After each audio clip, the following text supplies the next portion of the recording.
Hi guys, back with Bassington. Hope you're all keeping well. I'm going to talk about Rolex today from a marketing perspective. And what I mean by marketing, I mean the 7Ps of the marketing mix. Marketing is a misused term. Most people just think it evolves around advertising. That is one aspect of marketing, and that's within the promotional side of marketing. I'm going to split it over two vlogs because it might be quite lengthy and I don't want to send you to sleep. So this is part one. So we'll start off with the first P, which is price. I actually think Rolex watches are overpriced. I don't think they provide a good value for money. In fact, there's a very strong case for saying that all luxury watches are overpriced. Because what you're really buying into is the brand, and you're paying a lot for the name that's involved with that brand.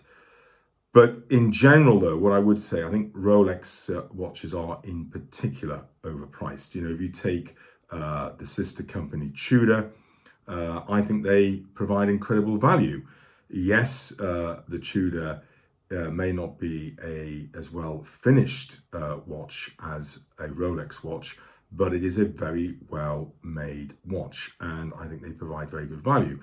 But if we take, say, a comparable mid-tier luxury watch brand, say Omega, Rolex look very expensive. So if we take the Date Submariner, that is priced at £9,000. The equivalent, the Omega Seamaster Professional Diver, is priced at £5,600. There is not £3,400 difference between those watches. What makes it even worse, though, is the fact the cheapest I could lay my hands on a new 2024 unworn Rolex Date Submariner was £11,000. And yes, I could easily get a discount off the Omega of about 7.5% to 8%. So the gap is even wider. So yeah, I think they're overpriced. Product, I think Rolex make a very solid, robust watch. No question about it.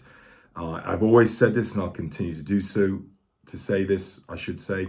Rolex make the best clasps, better than anyone, including Patek Philippe, Vacheron Constantin, and Audemars Piguet. But it's not just the clasp, it's the bracelets, the cases, the crowns, the sapphire crystals, the bezels, the indices, the dials, the case backs. Really, really solidly made watches. Regard to the movements, though, yes, they're not top-end high horology. I actually think, Omega, I'm bringing them back up again, but it's a fair comparison. I think Omega actually make better movements, but overall, they make a solid, robust watch. Still staying within the product, though, I don't think Rolex are particularly innovative. I've said this in earlier vlogs, but I'll bring it up again. Here's a picture of the two-tone Sea Dweller coming up. Here's now a picture of the two-tone Submariner coming up. And finally, here's a picture of the two-tone GMT coming up. It's a case of spot the differences. But it's not just within, say, the sports range. If we take the yellow, steel and gold GMT on the Jubilee bracelet, a picture of it coming up now, and if we compare that to, say, a dress watch of the date just 41 in yellow, gold and steel on a Jubilee bracelet with a fluted bezel, there you go. It's a case of spot the differences. So as the product range goes, I think it's very same old by Rolex.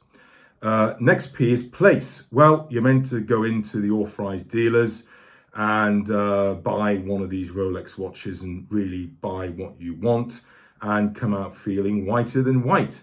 The problem is you can't do that. You can't go into an authorized dealer and certainly got any of the steel models. They're still not available. Maybe some of the gold models, yes, and the two-tone models are becoming more available, but it still is a struggle. So it's almost questioning why bother with authorized dealers if they don't have the watches to sell. And the final P in this first part of the vlog is promotion. Rolex spend a fortune on promotion, on advertising, on sponsorship, on celebrity endorsements.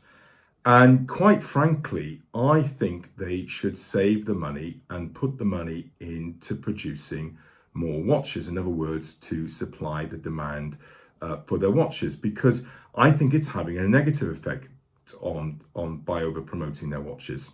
Prior to COVID, this would be about sort of 5 or 6 years ago, sort of about 2019, late 2018.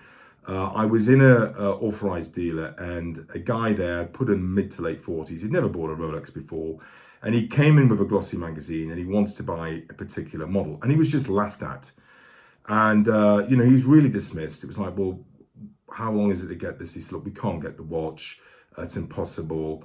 And I just thought, that's really not good. The fact that he's looked at an advertisement, liked the watch, gone into the nearest authorized dealership, and has been told there's no chance of obtaining the watch. So I do think Rolex need to look at over promoting themselves. I think it's something they should cut back on. So that's the first part of the vlog. I will continue this in part 2. And in the meantime, stay tuned.